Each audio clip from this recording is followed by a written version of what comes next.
Olá, pessoal. Estamos começando mais um programa Saúde em Foco nesta quarta-feira e convidamos para conversar, informar o Dr. Wilson Saboia, que é médico, ginecologista, obstetra e especialista em reprodução humana.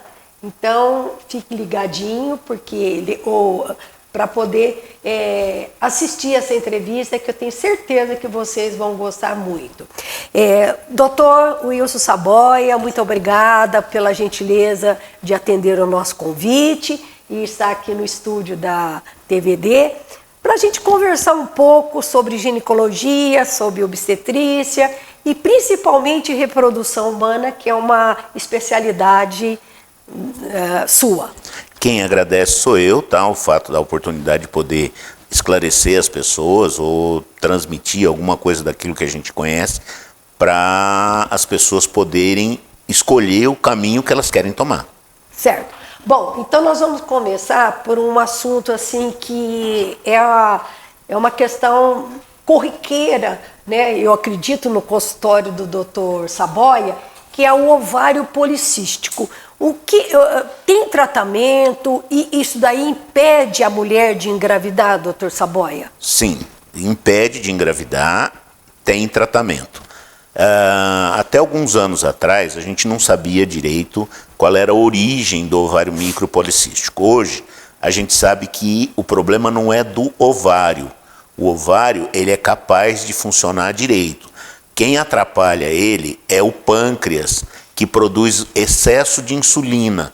Então, isso está relacionado, ou seja, esse processo todo está relacionado com a insulina em excesso que o pâncreas produz. Então, são mulheres que têm uma síndrome que chama síndrome de resistência insulínica. E essa síndrome de resistência insulínica é que vai atuar no ovário, levando o ovário a ficar micropolicístico.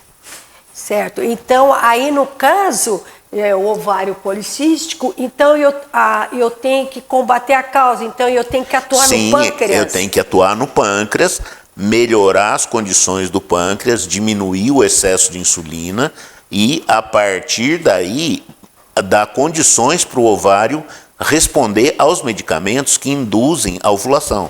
Certo. Então, eu costumo brincar, eu costumo dizer para as pacientes que antes de eu colocar o telhado, eu tenho que fazer o alicerce primeiro. Certo. Entende? Então, a ideia é cuidar do pâncreas primeiro, tá? Fazer a redução desse excesso de insulina e, a partir daí, começar a estimular o ovário para que ela possa engravidar. É uma situação relativamente frequente, a gente tem muito aqui na nossa região, tá?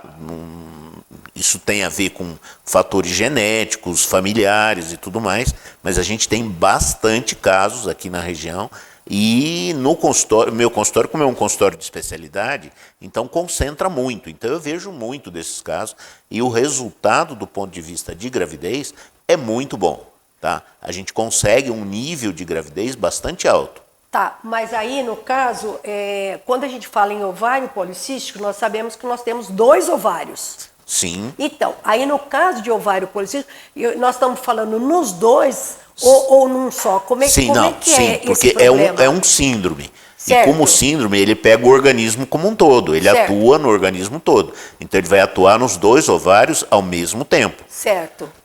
O que ocorre com o ovário é que, como é um órgão duplo, ele não funciona ao mesmo tempo os 2 ovários.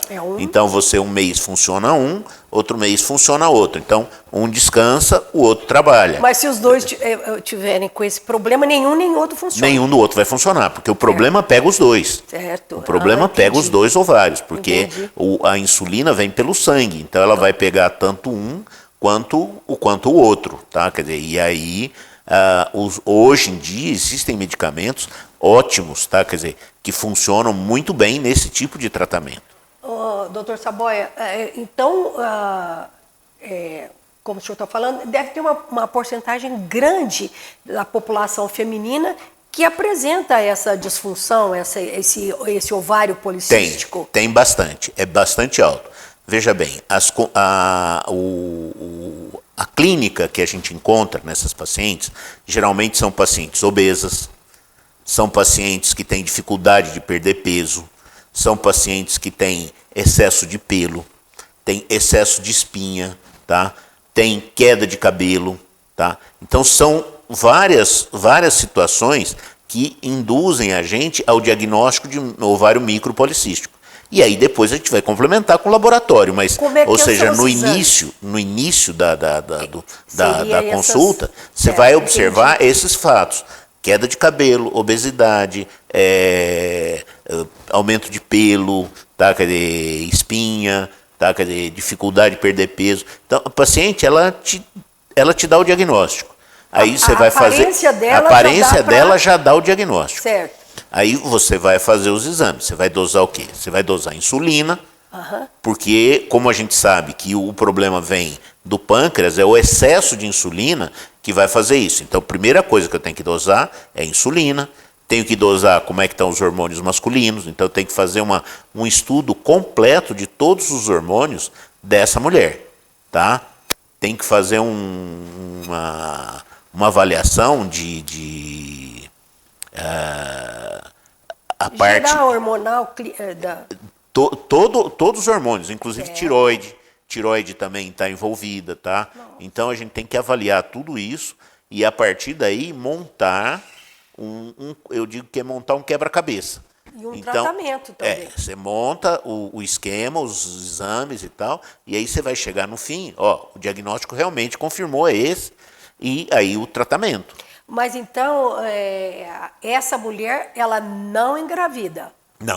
Não é que ela não engravida. Ela tem uma dificuldade maior para engravidar.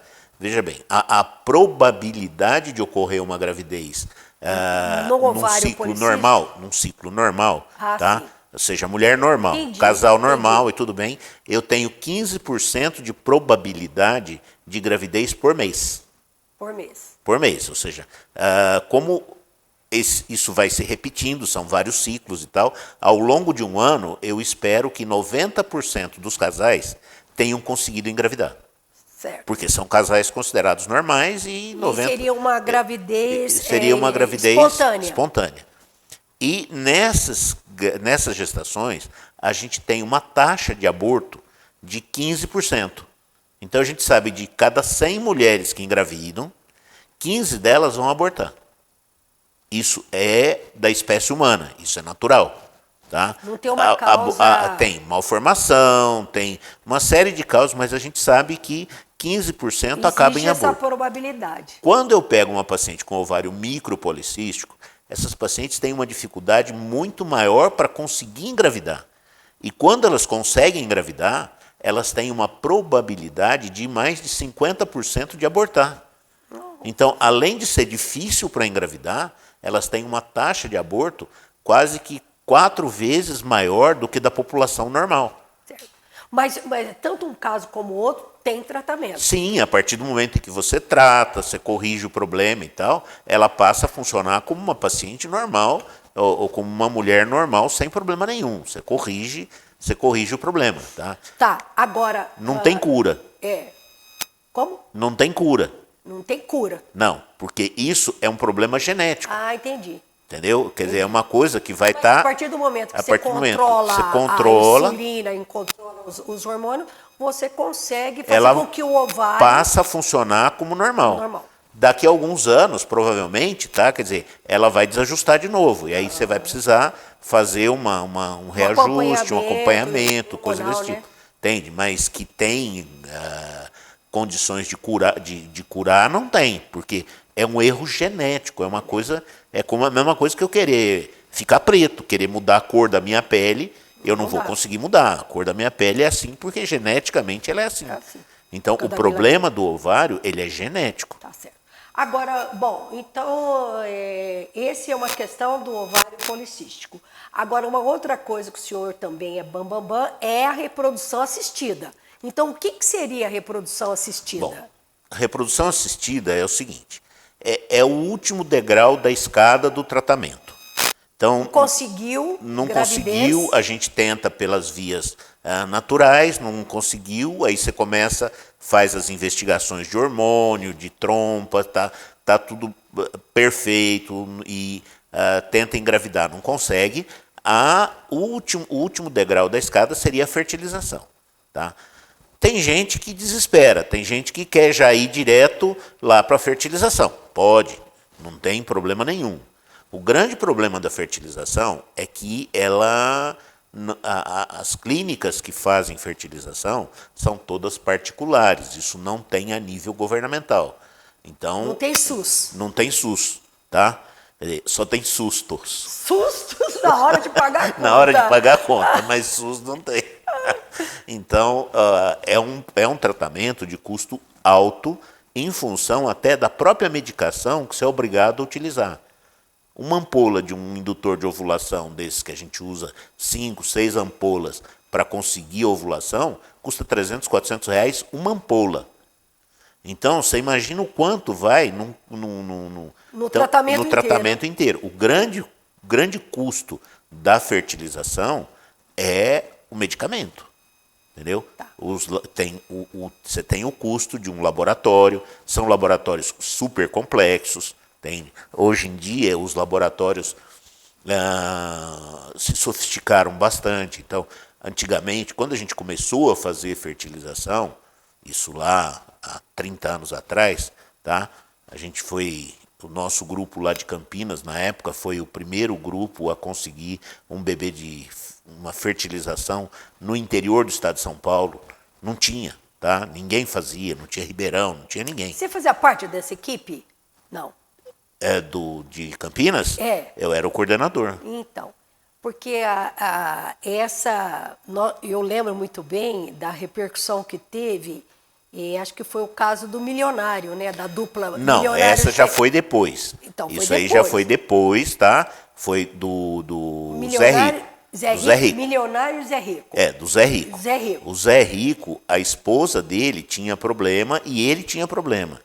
Então a gente fez, mas aí a clínica já estava bem adiantada, já tinha estruturado, já estava. Era uma área específica da clínica e tal. Foi quando eu acompanhei essa fertilização, transferi o embrião para a esposa dele e tal. E depois eu fiz o parto. O parto das. Foi gêmeos, né? Gêmeos. Sami e Sara. Sami e Sara. O Sami está cantando hoje. Ah, é? Ele está cantando, o Sami Rico. Entende? Ele está. Chama Sami Rico. Sami Rico. Lá, vamos prestar atenção que esse aí nasceu das mãos do Dr. Saboia aqui de Mocó. Sami Rico. E a Sara. Nasceu lá em Campinas. Nasceu em Campinas. Eles moravam em Americana. Eles moravam em Americana. Ele tinha o castelo dele lá em Americana, tá? Mas o tratamento foi feito em Campinas, a clínica era em Campinas. Tem todo esse processo, estava lá. Hoje eu me desliguei do grupo. E eu faço aqui a parte clínica, ou seja, até a fertilização. Quando eu chego na fertilização, eu encaminho, eu tenho um centro.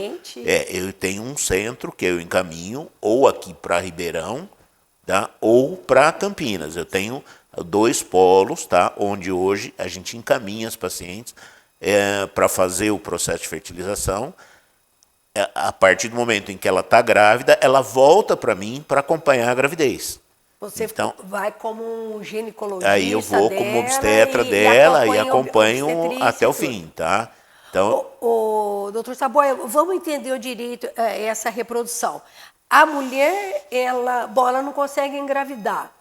Essa reprodução, ela é feita fora do corpo. O encontro do óvulo com o espermatozoide é feito no laboratório. No laboratório. Então, mas o óvulo dessa mulher e o espermatozoide do marido dela. Do marido dela. Tá. Entende? Quando ele tem espermatozoide. Certo. Então, o que você faz? Você estimula a ovulação, você faz o ovário dela produzir um monte de óvulos, porque como é um custo caro, então a gente provoca uma superovulação para você ter 15, 20 óvulos e tal. A ideia é ter uma quantidade bastante grande de óvulos. Para não perder o processo. Para não perder o processo. Aí você fertiliza com o esperma do esposo dela no laboratório, tá? E aí você vai observar e ver quais vão fecundar. Então, desses 15 que você pegou, provavelmente uns 10 vão fertilizar. Acompanha qual que tem melhor desenvolvimento. Aí, quando a gente começou, com uns 2 dias, a gente transferia os embriões para o útero da mulher. Hoje não se faz mais isso. Hoje a gente acompanha até 5 dias. Normalmente a transferência é feita no 5º dia. Por quê? Certo. Porque muitos daqueles embriões que, apesar de terem sido fecundados, não iam para frente, então a gente já descarta ele e já vai usar só aquele embrião que você sabe que tem boa potencialidade de ir para frente. E isso daí é o que explica a maior quantidade de gêmeos? Ou não tem nada a ver? Na verdade, hoje, existe uma norma da Sociedade Brasileira de Reprodução Humana que você não deve transferir mais do que 2 embriões. Mesmo que você tenha conseguido 10 embriões, os outros 8 você vai congelar. Que é um outro processo, é uma outra história. Então, 2, você vai escolher os 2 que tiverem melhores, de melhor aspecto, e vai colocar no útero da mulher, com 5 dias. Certo. Tá? E aí acompanha a gravidez. Tem uma série de cuidados, de medicamentos, de coisas que você tem que usar, tá? Quer dizer, não é uma gravidez qualquer. Tem técnicas, tem cuidados para que isso possa dar certo. Tá? E aqueles outros embriões que você não transferiu, você congela, porque ela pode precisar. Vamos supor que não engravidou. Os dois que você pôs não foi para frente. Então, aí você vai pegar aqueles que já estão congelados. Você não vai ter que gastar com medicamento, você não vai ter que gastar com todo o processo. Então, você reduz muito o custo de uma segunda tentativa. Mas existe casos de uma tentativa, 2, 3 tentativas, no caso dessa reprodução? Eu já vi paciente com 8 tentativas. Meu, isso que é a vontade de ser mãe, a vontade, né? Eu acho que é o tamanho. Porque eu achava que era 1, 2 a pessoa. Eu vai acho desistir. Que é o tamanho do bolso. Bom, o bolso também, porque vai ficar caro. Fica caro, tá? Eu acho que é o tamanho do bolso que influi muito nisso aí. Porque às vezes, se não der certo 1, 2, 3, às vezes a pessoa acaba desistindo. Desistindo. Mas acaba desistindo, mas, por exemplo, essa com 8 tentativas, no fim deu certo, eu acredito. No fim deu certo. Então tem que tentar. Entendeu? Quer dizer, porque tem alguns fatores que a gente não consegue hoje, a gente não consegue identificar por que não vai. Tá. A ciência chegou a um certo ponto, mas ainda não se esclareceu tudo que deveria se esclarecer em função dos fatores que levam essa gravidez até o final. Tá certo. Entendeu? Então, a gente, por isso é que tem essas. E tem outras pacientes, é uma coisa que às vezes ocorre, a paciente faz 2, 3 tentativas. Desistiu, não vai mais. A partir de 2, 3 meses depois, ela consegue engravidar espontaneamente. Então, mas daí é um problema emocional? É um problema de cabeça? Será? Provavelmente sim. Toda aquela ansiedade que ela jogou em cima daquele processo, que é um processo muito ansioso. Porque é muito investimento, não só financeiro, mas o investimento emocional. O investimento psíquico da paciente e tal, aquela ansiedade que aquilo acaba gerando, entendeu? Como é uma coisa nova, é uma coisa relativamente diferente e tal, então aquilo... será que vai dar certo para mim? Será que o nenê vai nascer bem? Será que vai ter boas condições? Será que vai ter... E isso gera muita ansiedade. Isso gera bastante ansiedade. Eu já presenciei um caso assim, né? E de pessoa que depois veio a engravidar. Veio engravidar depois de 2 ou 3 tentativas e que desistiu. Não vou mais, chega, vou ficar sem filho, Deus quis assim, é assim que vai ser. Então, ela desliga. E, com isso, a gravidez acaba acontecendo. Eu tenho 2 em andamento assim no consultório, atualmente. Estão tentando? Não, tenho 2 que engravidaram depois de 3 tentativas de fertilização. Mas E estamos entrevistando o médico ginecologista, obstetra e especialista em reprodução humana, Dr. Saboia. A gente vai continuar conversando com ele.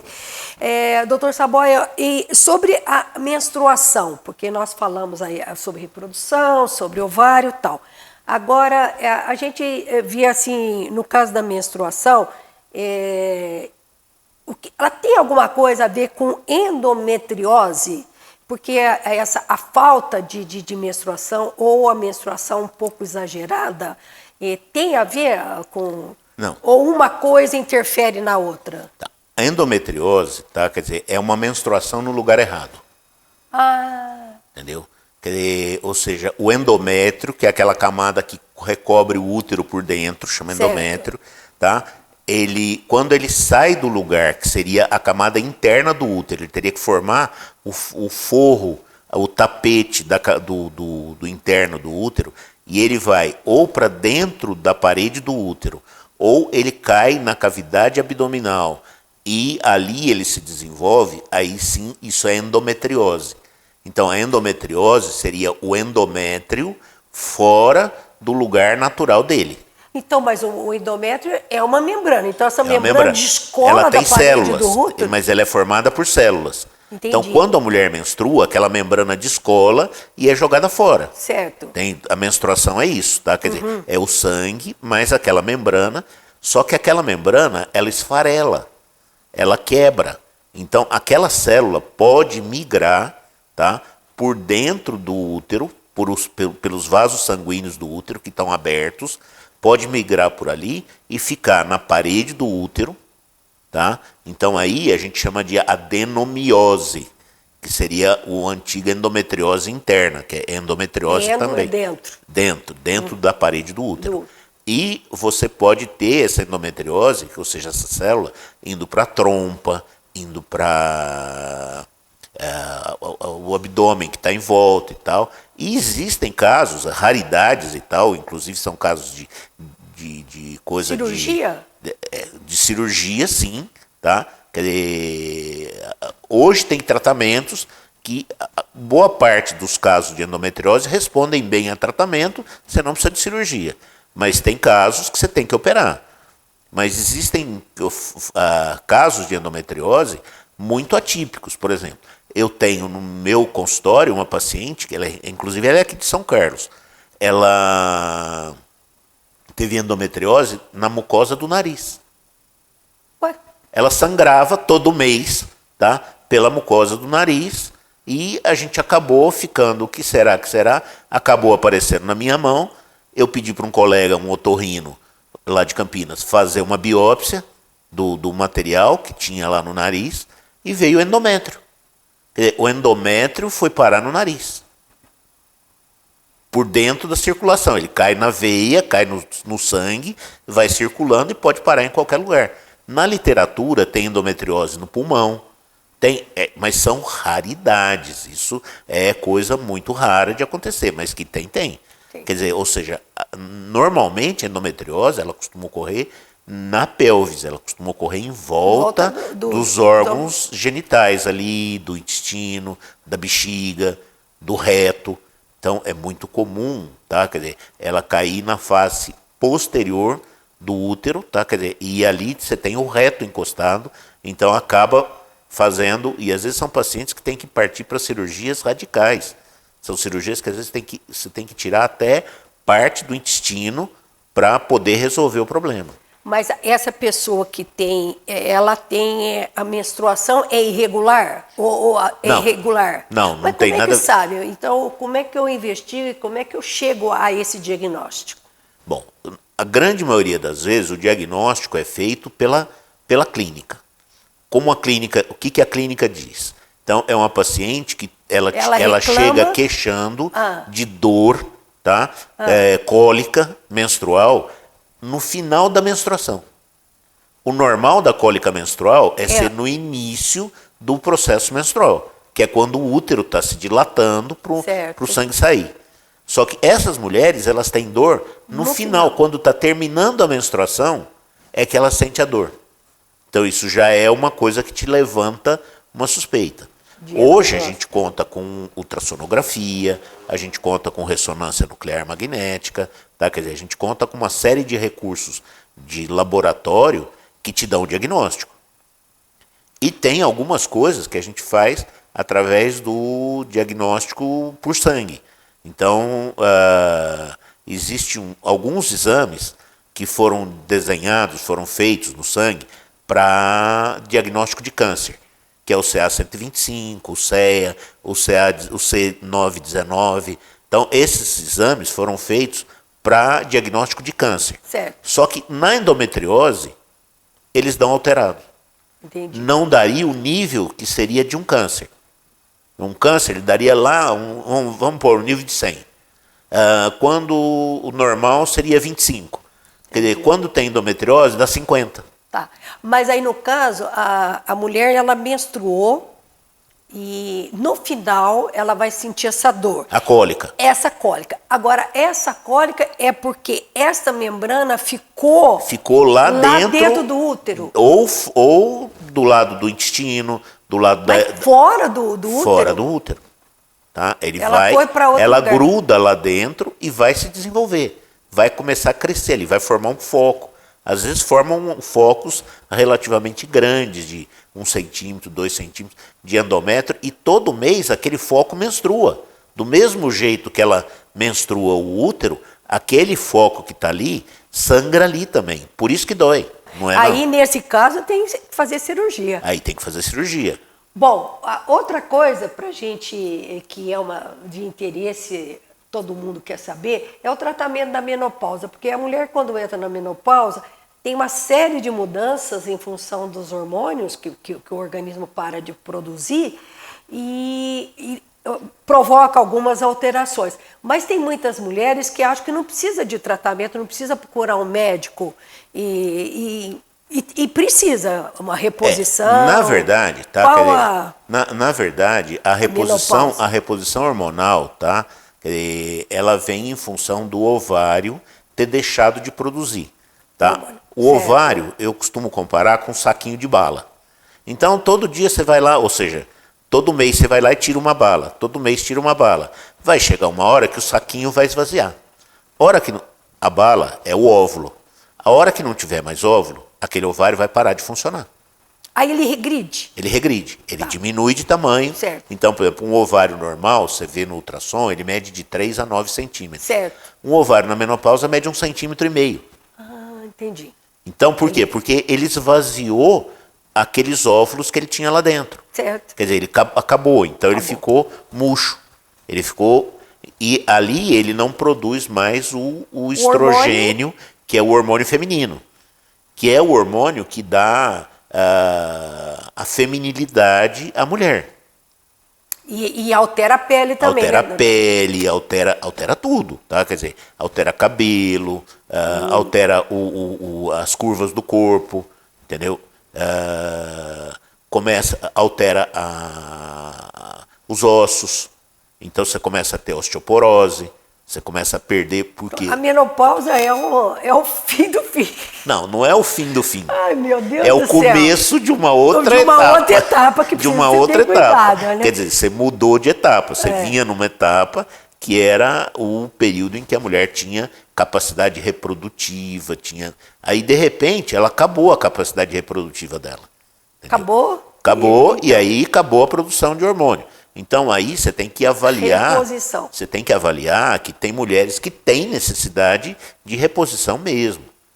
Tem mulheres que não têm necessidade, mas tem mulheres que têm. Então, você tem que ver a sintomatologia, você tem que fazer as dosagens de hormônio. Porque, geralmente, as mulheres que o ovário para devagar, que o ovário vai diminuindo a função dele, ele trabalha, e aí ele começa a cair devagar. Essa mulher, geralmente, não tem sintoma nenhum na passagem da idade. Aquele calor. Não tem. Não tem. Agora, quando o ovário vem trabalhando, de repente ele para de uma vez, aí você sente essa vai ter um monte de nervosismo, onda de calor. Caiu de uma hora para outra. Caiu de repente. O organismo não teve tempo de se readaptar, ele não teve tempo de criar uma nova realidade. Para concluir, doutor Wilson Saboia, nós estamos falando de menopausa. Nós tivemos recentemente o caso da Cláudia Raia, que engravidou, teve um nenê, está tudo bem, graças a Deus, aí a gente tem essa notícia toda. Mas no caso, por exemplo, a mulher que está na menopausa, ela consegue engravidar? Como é que ela feito consegue, isso? é o seguinte, ela tem útero. Certo. Ela tem útero e tem um útero que pode funcionar. Certo. Desde que você dê os hormônios adequados, você estimule adequadamente aquele útero volta a funcionar. Se eu pegar uma mulher de 90 anos e estimular com estrógeno e com progesterona aquele útero vai voltar a funcionar. Ela vai voltar a menstruar, vai voltar, entendeu? Mas no caso, quando a mulher entra na menopausa, ela não tem mais óvulo. Então ela não pode mais engravidar porque ela não tem mais a célula reprodutiva. Então a gente tem feito em laboratório, essas mulheres, a minha mãe-avó, eu costumo brincar com ela, que eu chamo ela de mãe-avó, ela tem 63 anos no meu consultório, tá? E ela teve trigêmeos. Mas com óvulo de doadora, não com óvulo dela. Certo, mas o útero dela recebeu bem e gestou 9 meses os trigêmeos. Meu entendeu? Deus. Entende? Quer dizer, eu brinco, ela aparece, de vez em quando ela aparece lá no consultório, eu brinco com ela. Ô vó, ô mãe vó. Porque é a paciente mais velha que eu tenho, tá? Quer dizer, que estava na menopausa. Que estava na menopausa. E que engravidou. E que engravidou por conta de um óvulo de uma outra paciente. E o hormônio a gente dá. Então, certo. Você provê o hormônio para o organismo, tá? Quer dizer, para levar a gestação em frente. Até o 3º mês, a gravidez, ela depende do hormônio do ovário. Do 3º mês em diante, ela vai embora, porque ela tem a placenta que vai produzir, que vai sustentar os hormônios. Então, essa mulher, você precisa mantê-la com o hormônio artificial até o 3º mês. Depois. Passou do 3º mês, a gravidez vai embora como outra qualquer. Tá certo. Entendeu? A mesmo própria placenta, né? Mesmo na menopausa, tá? Eu tenho aqui de Mococa, eu tenho umas 2 ou 3 que foram casos assim, que foram feitos fertilização, um esperma era do marido dela, entendeu? O filho gestou na barriga dela, só que o óvulo não era dela. Certo. O óvulo era de uma doadora. Certo. Então, é uma forma que você pode, a mulher voltar a ter filho, tá? Quer dizer, mesmo depois da menopausa. Bom, doutor Wilson Saboia, dá para vontade da gente continuar conversando aqui, muito mais, é tão interessante, e eu agradeço a presença e vamos deixar mais ou menos marcada para logo o senhor voltar aqui para passar mais informações. É tão interessante, né? Dessa especialidade do senhor. Há quantos anos em Mococa, doutor Saboia? O senhor está? 32 anos. 32 anos. A idade do meu filho. Do filho. Quando o filho nasceu, eu mudei para Mococa. Nossa Senhora. Então, uma clientela, uma lista de pacientes que acho que deve ter, assim, quilômetros, né, de tanto graças trabalho. A Deus. Graças a Deus. Graças a Deus tem um bom consultório. Que bom, graças a Deus que a gente tem o doutor Wilson Saboia aqui em Mococa, atendendo aí as mocoquenses. Muito obrigado, um abraço. Quem agradece sou eu, tá? E sucesso. A oportunidade de poder transmitir alguma coisa daquilo que a gente aprendeu, daquilo que a gente sabe, para ajudar pacientes, tá, que tenham necessidades específicas, né? Então, a ideia é essa. Agradeço muito a oportunidade de estar aqui. Tá? Muito obrigada. Eu e estou à sua disposição. Muito obrigada, gente.